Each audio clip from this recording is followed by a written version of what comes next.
Hello everyone, today's our topic is functions. Okay, तो आज हम क्लास 11th का फंक्शंस टॉपिक स्टार्ट करने वाले हैं, चैप्टर 2। ओके, बहुत ही इंपॉर्टेंट टॉपिक है, बहुत ही इजी टॉपिक है और इस टॉपिक के थ्रू आप around 50 marks out of 80 marks में से 50 मार्क्स का पेपर आपका क्लास 12th में बेस्ड होता है। ठीक है, अगर आप इसको बहुत अच्छे से समझ जाते हैं तो आपका 50 marks, that means your calculus portion of your class 12th बहुत ही स्ट्रांग हो जाएगा। ठीक है, तो आपको क्या करना है, बहुत ही इजी मेथड से समझाऊंगा। First I can give you a idea of function. ठीक है, कि फंक्शन एक्चुअली होता क्या है, ठीक है, और कहां कहां पे यूज होता है इन अवर डेली लाइफ और इन मैथमेटिक्स और इन फिजिक्स और इन इकोनॉमिक्स। हर जगह पे आपको फंक्शंस का पार्ट मिल जाएगा। ठीक है, तो बिल्कुल भी घबराने की जरूरत नहीं है, बहुत ही इजी टॉपिक है, फालतू में बिल्कुल भी हवा बनाने की जरूरत नहीं है इस चीज का। तो स्टार्ट करते हैं। बहुत ही तो पहले हम छोटा सा एक आइडिया में आपको एक बेसिक इंफॉर्मेशन से समझाने की कोशिश करूंगा कि फंक्शन एक्चुअली है क्या। ठीक है, तो अभी तक हम रिलेशन पढ़ चुके हैं कि रिलेशन क्या होता है, कार्टेशियन प्रोडक्ट क्या होता है। कार्टेशियन प्रोडक्ट से हमने रिलेशनशिप्स बनाने स्टार्ट किए थे, रिलेशन बनाना स्टार्ट किया था। तो फंक्शन भी जो होता है it is a special type of relation. ठीक है, अब इसको स्पेशल बनाता क्या है, क्या चीज है जो इसको स्पेशल बनाती है, ठीक है, तो वो ध्यान देंगे। तो हमारे पास है, first I can give you some idea of functions.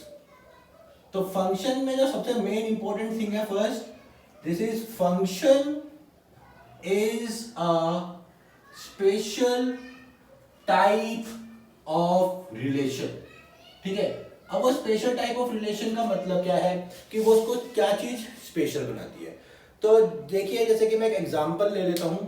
ठीक है, तो जैसे कि फॉर एन एग्जांपल फंक्शन को जो सबसे स्पेशल बनाता है वो क्या बनाता है कि हमारा every element of domain has an image, unique image in codomain. कहने का मतलब क्या, देखिए रियल लाइफ एग्जांपल लेते हैं। फॉर एग्जांपल मेरे पास एक टीवी का रिमोट है।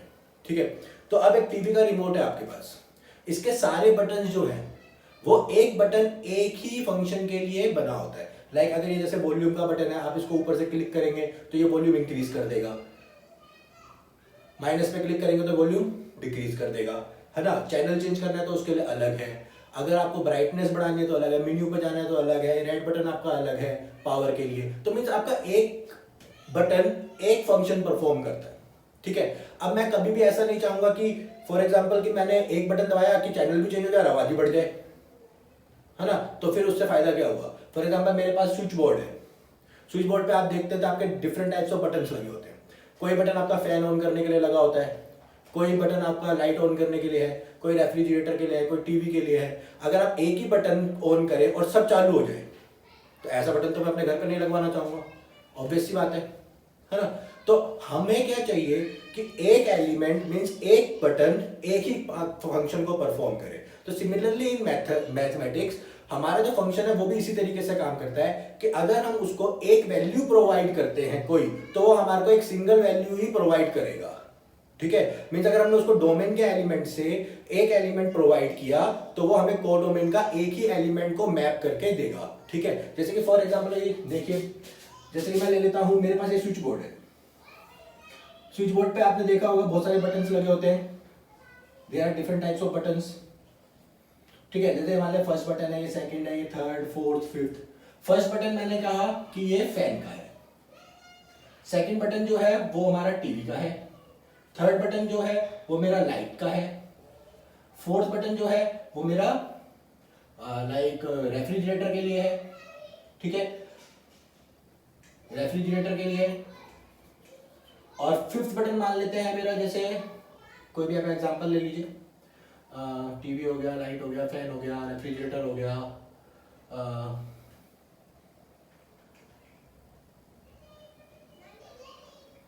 कुछ भी लेते हैं, फैन 2, सेकंड फैन। ठीक है, तो अगर आप फर्स्ट बटन क्लिक करते हैं तो आपको क्या स्टार्ट हो जाता है, first fan. Second button on करते हैं तो क्या स्टार्ट होता है, टीवी। थर्ड पे लाइट, फोर्थ पे रेफ्रिजरेटर, फिफ्थ पे फैन। तो यहाँ पे अगर आप देखेंगे तो एक बटन एक ही चीज को परफॉर्म कर रहा है। ठीक है, तो इसी को हम फंक्शन बोलते हैं कि फंक्शन में जो हम रिलेशनशिप सेट करते हैं, एक एलिमेंट का एक ही एलिमेंट से रिलेशनशिप सेट। ओके, तो एक ही टाइप का एक ही एलिमेंट एक ही टाइप से क्या हो जाए, मैप्ड हो जाए, तो उसी को हम क्या बोलते हैं, फंक्शन बोलते हैं। अब देखिए यहाँ पे एक इंपॉर्टेंट थिंग और, अगर मेरे पास और भी बटन्स है, लाइक मैंने कुछ और बटन्स बनाए बट इनका कुछ यूज नहीं है, तो मैं ऐसे बटन्स को लगाना चाहूंगा ही क्यों? करेक्ट। तो मेरे लिए जो जितने बटन्स हैं सब बेकार के हैं। तो हमारा सेकंड रूल क्या कहता है कि there is no extra button, means हमारे पास नो एक्स्ट्रा बटन, कोई एक्स्ट्रा बटन नहीं होना चाहिए, क्योंकि जब मेरे को उसका कुछ काम ही नहीं है, वो कोई फंक्शन ही परफॉर्म नहीं कर रहा, तो मैं उसको लगा करूंगा क्या? फालतू का खर्चा है। ठीक है, तो फंक्शन भी क्या है, एक तरीके से हमारा फालतू के एलिमेंट्स पे काम नहीं करेगा। ठीक है, अननेसेसरी एलिमेंट्स पे काम नहीं करेगा। मींस अगर मैं फॉर एग्जांपल अगर मैथ्स की टर्म्स में देख लें, अगर मैं इसको बोल दूं अपना फर्स्ट सेट और इसको बना दूं अपना सेकंड सेट, ओके, तो फर्स्ट सेट जो होता है हमारा किसका होता है? हमेशा डोमेन का, और सेकंड सेट किसका होता है? हमारा कोडोमेन का, राइट। तो कहने का मतलब क्या है मैथमेटिकल टर्म्स में कि if every element of domain has a unique image in codomain is called a function. ठीक है, एंड एवरी एलिमेंट, मैंने क्या कहा? Every element means there is no blank element, means कोई भी ऐसा रिमेनिंग एलिमेंट नहीं बचना चाहिए जो मैपिंग में नहीं आ रहा हो। अगर कोई भी एलिमेंट ऐसा बच जाता है, फॉर एग्जांपल सिक्स्थ बटन था जो मेरा मैपिंग में नहीं आ रहा था, तो यहां पे ये फंक्शन की प्रॉपर्टीज को डिस्क्वालीफाई कर जाएगा। तो मींस ये फिर आपका रिलेशन रहेगा, या आपका फंक्शन नहीं रहेगा। इसीलिए हम फंक्शन को क्या बोलते हैं? It is a special type of relation. तो there are two conditions for function. First one is every element means every button has an image has a function, means every element of domain has a unique image, first thing. Second thing, no element is remaining in the domain having not a image in codomain. ठीक है, तो means कोई भी element ऐसा नहीं रहना चाहिए जो हमारे कोडोमेन में इमेजेस फॉर्म नहीं कर पा रहा हो। तो ठीक है, तो ये तो हो गया आपका सिंपल सा। अब देखिए मैं आपको एक छोटा एग्जांपल और देता हूं, ठीक है, जिससे कि आप और अच्छे से समझ सकते हैं इसको। तो ध्यान से देखेंगे। फॉर एग्जाम्पल मैंने एक मशीन ली, this is a machine, fine. अब मशीन में क्या होता है बेटा? हम कुछ इनपुट डालते हैं, हमें कुछ आउटपुट मिलता है, करेक्ट। जो हम इनपुट डालते हैं मशीन क्या करती है? कुछ प्रोसेसिंग करती है। तो प्रोसेसिंग क्या कर रही है? यहां पे कुछ फंक्शन परफॉर्म करती है। ठीक है, अब देखिए आप जब भी कुछ डालते हो तो इसमें कोई रो प्रोडक्ट डालते हो और आपको एक आउटपुट मिलता है। तो यहां पे हम मैथ्स की बात करें तो मैथ्स में हम किस पे काम करेंगे? नंबर्स पे, करेक्ट। तो नंबर्स पे अगर हम काम करने वाले हैं तो मींस जो हमारे एलिमेंट है वो कहां से आएंगे? नंबर्स आएंगे। और जो इनपुट सेट होता है वो क्या होता है? हमारा डोमेन सेट। तो मैंने क्या किया? यहां से डोमेन सेट से नंबर डाले फंक्शन में एक्स टाइप के, और फंक्शन ने उस पर कुछ प्रोसेसिंग करी, मीन जो आपने रूल अप्लाई किया उसने वो रूल अप्लाई किया, और उसने आउटपुट पे भी आपको क्या दिया? नंबर दिया। तो वो जो नंबर आया वो कहां पे आता था? हमारा कोडोमेन में। अगर मैं ऐसा इनपुट, जब देखिए अब कोई मशीन बनाई तो मशीन के अंदर अगर हम कुछ डाल रहे हैं तो वो कुछ ना कुछ तो परफॉर्म करेगी। अगर वो उसमें परफॉर्मेंस ही नहीं कर रही है तो वो आउट इनपुट देना बेकार है। मींस डोमेन के पास जितने भी एलिमेंट होने चाहिए वो सब क्या होने चाहिए? कि वो कुछ ना कुछ परफॉर्म करें। Means no extra elements in domain, और आउटपुट जो मिलेगा वो हमेशा क्या मिलेगा? कोडोमेन में। और जो आउटपुट मिलता है उसी को हम क्या बोलते हैं? अपना रेंज सेट बोलते हैं ना, जो मैप हो जाते हैं एलिमेंट्स, राइट। तो जो जो मेरे को आउटपुट मिलता जा रहा है वो मेरे किस में आते जा रहे हैं? रेंज सेट के एलिमेंट्स बनते जा रहे हैं। तो अगर इसको मैथमेटिकली समझना चाहे तो इस तरीके से समझ सकते हो। देखो अगर ये मेरा डोमेन सेट है और ये मेरा कोडोमेन सेट है, यहां पे मेरे सारे के सारे एलिमेंट मैप हो गए। मान लेते हैं कि इसके एक सबसेट पे मैप हुए, ठीक है। तो जो ये सबसेट बनेगा वो क्या बनेगा? रेंज। ठीक है, तो ये एलिमेंट जितने मैप हो गए, देखिए यहाँ पे जो फर्स्ट कंडीशन वो फॉलो हो रही है कि सारे के सारे एलिमेंट्स मैप हो रहे हैं, मींस कंप्लीट डोमेन मैप हो रही है, कोई एक्स्ट्रा एलिमेंट नहीं है, हर एक एलिमेंट एक को ही मैप कर रहा है। ये भी हमने कंडीशन फॉलो कर ली। अब हमारे को देखिए डोमेन कोडोमेन पे कोई रिस्ट्रिक्शन नहीं है। यहाँ पर कोडोमेन के कितने भी एलिमेंट्स मैप हो रहे हैं या नहीं हो रहे हैं उससे मतलब नहीं है। कोडोमेन के एलिमेंट्स हैं जो मैप हो रहे हैं वो कोडोमेन के पास होने चाहिए, बस कोडोमेन से बाहर नहीं होने चाहिए। तो यहां पे अगर कुछ एलिमेंट्स बच भी जाते हैं तो कोई प्रॉब्लम नहीं है। तो रेंज सेट क्या होता है? It is always set of codomain. ठीक है, तो रेंज सेट में क्या होता है हमेशा, it is a subset of codomain. तो आई होप आपको समझ में आया होगा इतना, दोनों एग्जांपल से आइडिया मिल गया होगा कि फंक्शन होता क्या है। अगर आपको एक बार फंक्शन समझ में आ जाएगा ना, तो it is very easy to solve calculus, physics, economics, accountancy, सब में फंक्शन चलता है। ठीक है, तो ध्यान से देखेंगे अब। तो अब आते हैं मैथमेटिकल टर्म्स में। तो मैथमेटिकल डेफिनेशन क्या कहती है उसे समझते हैं। तो फंक्शन की जो डेफिनेशन है बेटा बहुत इंपॉर्टेंट है, बहुत इजी है। कि क्या है, late f be a function from a set A to set B is defined as every element of set A is uniquely mapped to an element of set B. It is represented by f from A to B, where A is domain set and B is codomain set. I hope सबको समझ में आ रहा होगा। ठीक है, तो इसको हम इस तरीके डिफाइन करते हैं कि आपका एक डोमेन सेट है, एक आपका कोडोमेन सेट है, उसकी मैपिंग है f from A to B। ठीक है, तो डोमेन सेट के सारे एलिमेंट्स मैप्ड होने चाहिए, दोबारा बता रहा हूं, ध्यान से सुनेंगे, और यूनिकली मैप्ड होने चाहिए। ठीक है, एक एलिमेंट की एक ही इमेज होगी, एक से ज्यादा इमेजेस नहीं होंगी। अगर एक से ज्यादा होंगी तो फिर वो फंक्शन नहीं बनेगा, वो रिलेशन बन जाएगा। ठीक है, इतना समझ में आया होगा आई होप। ओके, तो now come to the types of functions. अब देखिए, इसके बाद हमारे एक फंक्शन, हम रियल वैल्यूड फंक्शन भी पढ़ लेते हैं यहाँ पे, कि रियल वैल्यूड फंक्शन क्या होते हैं। रियल वैल्यूड फंक्शन का मतलब होता है कि जो हमारा सेट ऑफ डोमेन है और सेट ऑफ कोडोमेन है, दोनों A and B must be a subset of R। R means real numbers के सबसेट होने चाहिए। अगर A सेट और B सेट दोनों रियल नंबर्स के सबसेट हैं तो हम क्या बोलेंगे कि वो एक रियल वैल्यूड फंक्शन है। मींस कि हम एक रियल वैल्यू पुट कर रहे हैं और हमें आउटपुट में भी एक रियल वैल्यू ही मिल रही है, तो हम उसको बोलेंगे रियल वैल्यूड फंक्शंस। ओके, तो जैसे कि मैंने अभी आपको बताया था 1 मैप हो रहा था फैन से, 2 मैप हो रहा था टीवी से, तो वहां पे वो रियल वैल्यूड फंक्शन नहीं था, बिकॉज वहां पे एक रियल वैल्यू किसी ऑब्जेक्ट से मैप हो रही थी। ठीक है, तो रियल वैल्यूड फंक्शन का मतलब क्या है, जहां पे आपकी domain and codomain both are a subset of real numbers. ठीक है, तो come to the next topic. आज हम अपनी थ्योरी कंप्लीट करेंगे, ध्यान से देखेंगे। टाइप्स ऑफ फंक्शंस, हमारे पास बहुत टाइप के फंक्शंस होते हैं। ठीक है, first function is identity function. Identity function क्या होता है, it is a function of the graph of y equals to x। Types of function में हम ग्राफ भी पढ़ेंगे साथ साथ। ठीक है, इनके ग्राफ्स भी देखेंगे कि आइडेंटिटी फंक्शन का ग्राफ किस तरीके से होता है। It is a linear equation. ठीक है, तो इसका ग्राफ कैसा होता है बच्चों, पता है आपको, like this, a straight line passing from origin. ठीक है, तो ये ग्राफ है आपका y equals to x, that means identity function. Second function is constant function. Constant function क्या होता है उसको भी देख लेते हैं।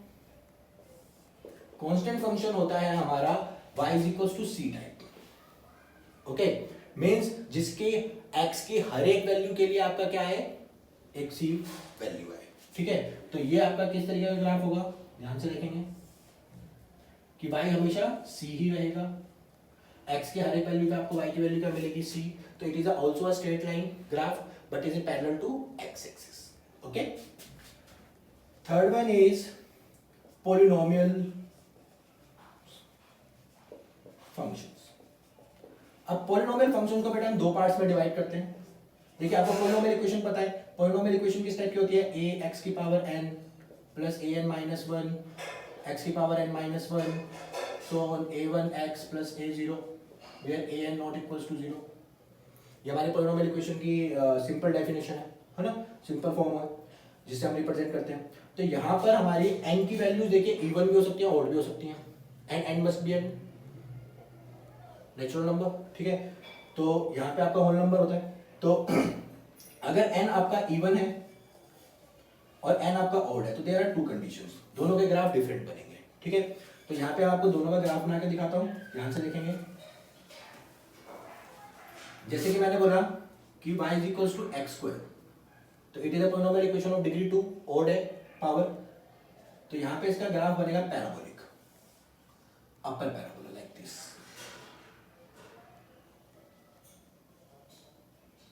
ठीक है, तो इस तरीके का ग्राफ रहेगा y is equal to x square.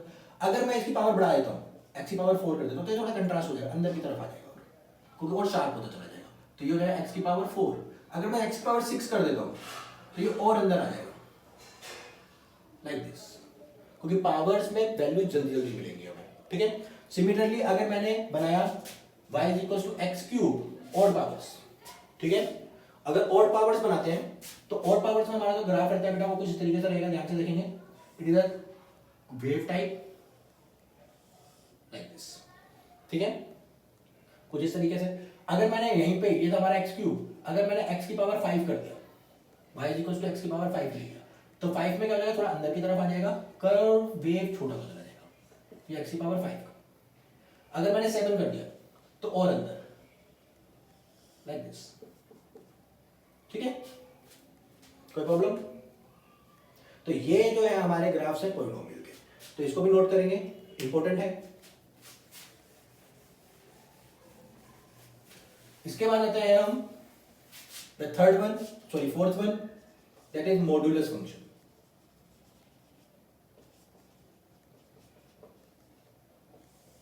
ये बेसिक ग्राफ्स है बिल्कुल, ठीक है। मॉड फंक्शन क्या होता है, y is equal to mod x।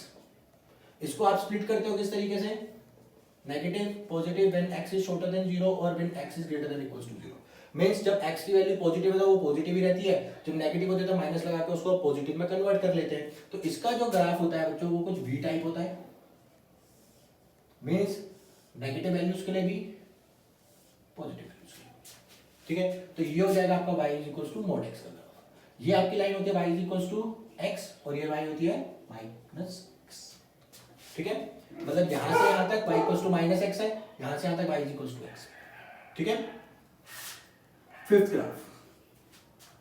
Graph देखेंगे ध्यान से। फिफ्थ होता है हमारा सिग्नम फंक्शन, ठीक है। सिग्नम फंक्शन क्या कहता है कि y is equal to -1 when x is shorter than 0, 0 when x is equal to 0, 1 when x is greater than 1, ठीक है। मींस पॉजिटिव वैल्यूज के लिए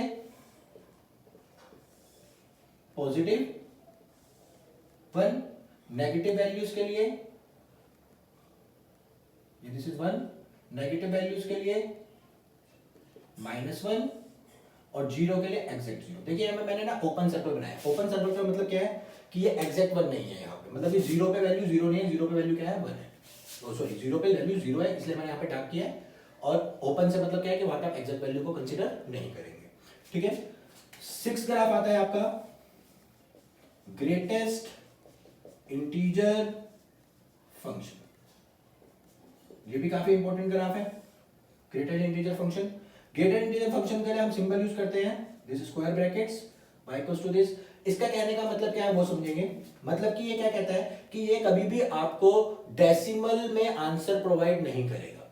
मींस अगर आपने -1 से लेकर x की वैल्यू और 0 के बीच में ली तो मोड x की वैल्यू जो रहेगी आपकी y की वैल्यू क्या रहेगी -1, 0 रहेगी जब आप 0 से लेकर 1 के बीच में ले रहे हो, 1 रहेगी जब आप 1 से लेकर 2 के बीच में ले रहे हो। कहने का मतलब क्या है 1.99999999 से लेके 1 के बीच में जितनी भी आप वैल्यूज पुट करोगे उनका आंसर 1 आएगा, ठीक है।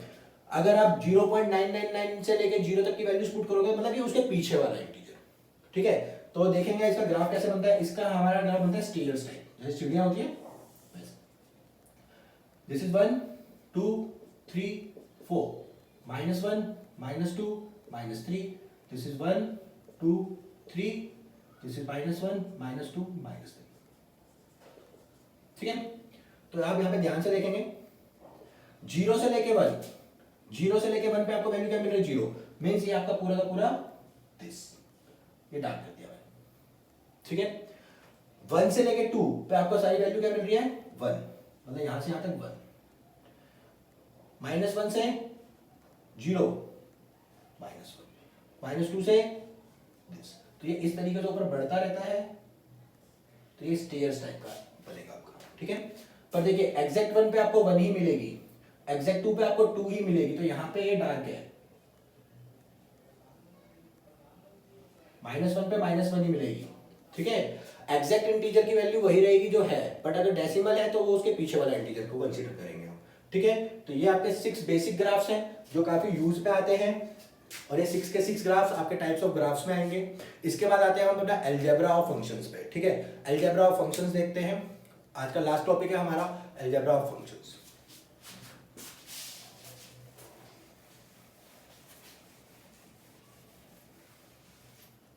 देखिए अलजेब्रा का मतलब क्या होता है बेटा, वही plus minus divide multiply scalar multiplication, ये सब चीजें। तो आते हैं हम algebra of functions. First algebra का मतलब क्या है, देखिए लेट कर लेता हूं पहले मैं conditions. Let f is a function from x to y, okay, and g is a function from x to y। पहली कंडीशन क्या है कि दोनों के डोमेन और रेंज सेम होने चाहिए, ठीक है।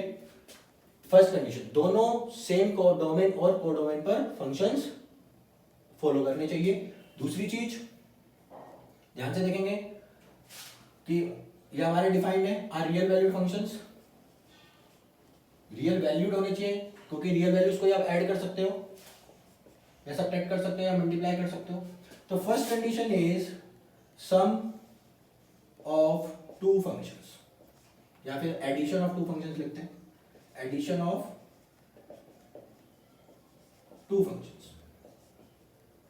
इनका रिप्रेजेंटेशन बहुत इंपॉर्टेंट है, वो ध्यान से देखेंगे किस तरीके से रिप्रेजेंट करते हैं। दो फंक्शंस हैं, अगर मैं बोलता हूं कि f प्लस g निकालो of fx, that means f of x plus g of x, ठीक है। इसको बोलते हैं point wise addition. Point wise addition का मतलब क्या है कि सेम पॉइंट पे आपको दोनों का एडिशन चाहिए। आप कभी भी डिफरेंट डिफरेंट पॉइंट्स पे एडिशन नहीं करेंगे, सेम पॉइंट पे एडिशन करेंगे। मींस अगर आपने x के अंदर वैल्यू 1 पुट की है तो f1 प्लस g1 की वैल्यू f प्लस g के बराबर होगी, ठीक है। Similarly second, subtraction two functions. Similarly अगर मैंने बोला f minus g of x, that is fx minus gx, ये भी पॉइंट वाइज होगा, ठीक है। Third, scalar multiplication. Scalar multiplication का मतलब a function multiplied by a scalar value, ठीक है। मींस f को हमने किससे मल्टीप्लाई किया, k into F x, that is k F x, ठीक है। फोर्थ वन, k यहां पे क्या है आपका स्केलर है, स्केलर मींस एक कांस्टेंट वैल्यू, ठीक है। अब आते हैं आपकी normal multiplication of two functions. Multiplication of two functions, तो इसको पॉइंट वाइज मल्टीप्लिकेशन बोलेंगे। Means f into g of x is equal to f x into g x. Means दोनों का अलग अलग उसी पॉइंट पे जो रिजल्टेंट आ रहा है उन दोनों का प्रोडक्ट करके उनका आंसर आएगा, ठीक है। And fifth one is quotient of two functions, that means f divide by g of x is equals to fx divided by gx where there is a condition gx not equals to 0, means आपको वाले g के points consider नहीं करने हैं जहां पे आपका function 0 बन रहा, ठीक है। तो this is the algebra of the functions, ठीक है। तो अब एक्सरसाइज 2.3 जब हम करेंगे तो उस पर हम ये सारे के सारे टॉपिक्स का यूज करेंगे। आई होप आपको फंक्शन समझ में आया होगा, जिस तरीके से मैंने आपको समझाया है कि फंक्शन होता क्या है। आप एक बारी बुक को बैठ के एक बारी रीड करिए, एनसीईआरटी में बहुत सारी चीजें आपको बहुत अच्छे तरीके से समझाई गई हैं, बुक को रीड करिए। वीडियो को अगर आप नहीं समझ में आ रहा तो वीडियो को बार बार देखिए, आपको समझ में आएगा, डेफिनेटली आएगा। और अगर आपको एक बार आ गया that means you can cover 50 marks paper of your class 12th। Means आपका कैलकुलस, ट्रिग्नोमेट्री सब आपका उसी में इंक्लूड हो जाएगा। ट्रिग्नोमेट्रिक फंक्शंस भी होते हैं आपके, वो भी फंक्शंस ही हैं, वो मैंने भी आपको नहीं पढ़ाए हैं, वो मैं आपको ट्रिग्नोमेट्री वाले चैप्टर में ही पढ़ाऊंगा, ठीक है। तो डोंट वरी, आपको सब कुछ पढ़ाया जाएगा, but the important thing is first you can strong your base. आपका बेस स्ट्रॉन्ग रहेगा। Function is the base of a mathematics, हर एक फील्ड में यूज होता है, तो इसलिए इस टॉपिक को समझना बहुत important. It is the easiest topic, बस थोड़ा सा एनालिसिस और सोचने की जरूरत है। बहुत ईजी चैप्टर है, ठीक है, और क्लास 11 में तो बहुत ईजी है, ठीक है, बिकॉज